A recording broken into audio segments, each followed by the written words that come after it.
Hi there, Year 4, and welcome to the next reading of The Street Child.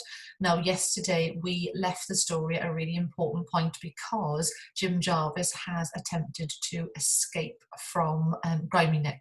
So let's find out what happens in chapter 20, called The Green Caravan.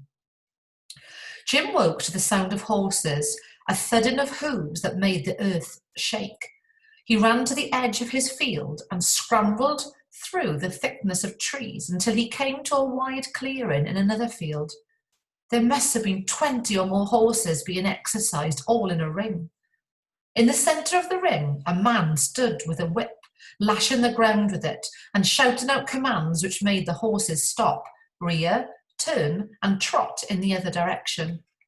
They were nothing like the horses that Jim had seen pulling carriages, or Lame Betsy's bony, old, knock-kneed dairy horse. These horses were powerful and lively, high-stepping like dancers. At the other end of the field was a monster tent. Men and children were shouting and laughing out loud, hauling on the ropes to pull it upright. The tent was like a huge green bird that would not lie still, and all around the sides of the field were vans, all painted with bright colours. The biggest of them had words painted on them, and Jim knew for sure that they would say Juglini's Champion Circus. The van had a green door with a brass knocker, and cabin windows with muslin curtains, and a funnel at the back with smoke curling from it. From the back window, a woman gazed out at him as if she were daydreaming, not really noticing him at all. Jim guessed that this would be Madame Juglini herself. He remembered how her children had danced and waved to him from the riverbank, and instinctively he put up his hand to feel for the rope that had tied him around the neck. But he was free of that, forever, he hoped. A wonderful smell of cooking arose from the van. Jim could not remember when he had last eaten. Whenever it was, it had only been the scraps from Grimy Nick's pockets. As Jim watched, the woman disappeared and was replaced by two small children. Jim recognised them as the two younger ones who had been carried on their parents' shoulders the day before. They caught sight of him and pointed at him, laughing. The woman opened the door to the van. Her children squirmed onto the step in front of her and giggled at Jim. "Please, Mum," Jim began. If he hadn't been so hungry, he would have run back into the trees to hide, but the smell of food was stronger and sweeter than ever. He waved his hands to where the men were heaving and straining at the tent ropes. "I've come for a job if you'll give me one," he said. Memories of Nick came floating up to him.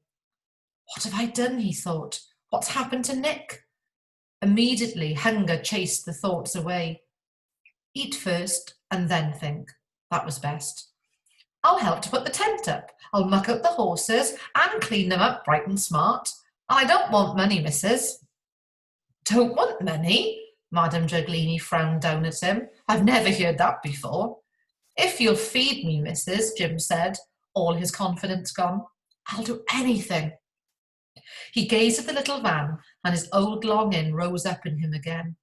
How good it must be to live in this green van with a shining brass knocker on the door and the chimney curling out smoke. He dug his hands deep into his pockets. There was nothing more he could say. A boy came running across the field to the caravan. He stopped short, staring at Jim. Madame Juglini went back up the steps. "Antonio, you bring the boy inside."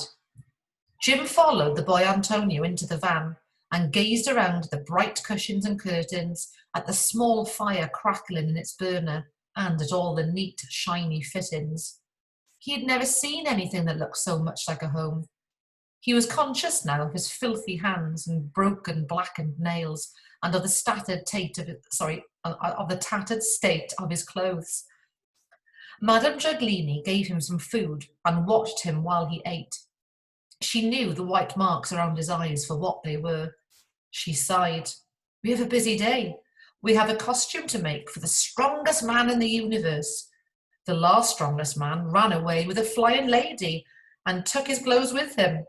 Her children giggled. "You don't sew, I suppose?" she asked Jim.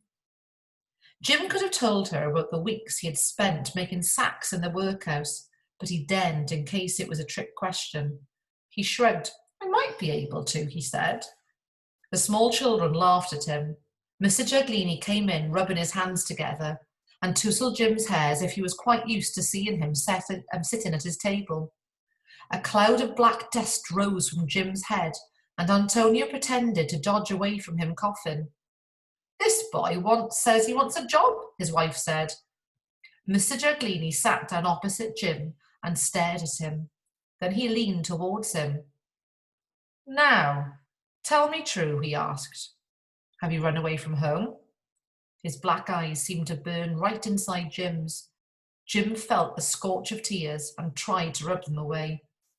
I used to live on a coal lighter, he said. I think the lighterman might have died, sir. I think he might have got trapped. It was I did.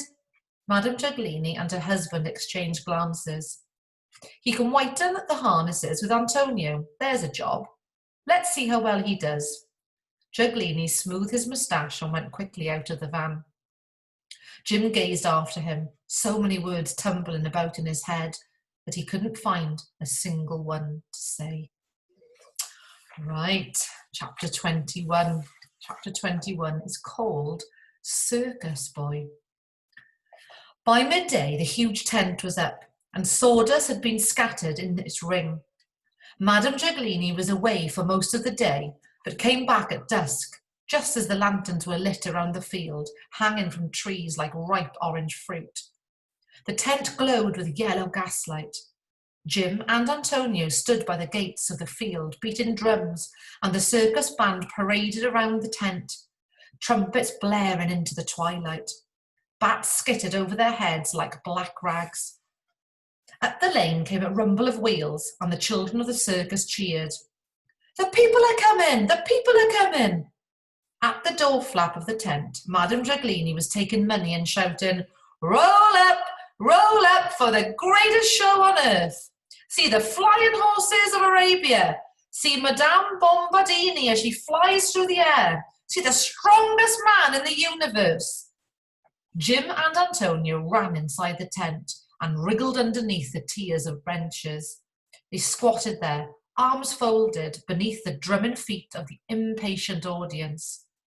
Bits of orange peel and nutshells showered down on them. Antonio smiled at Jim.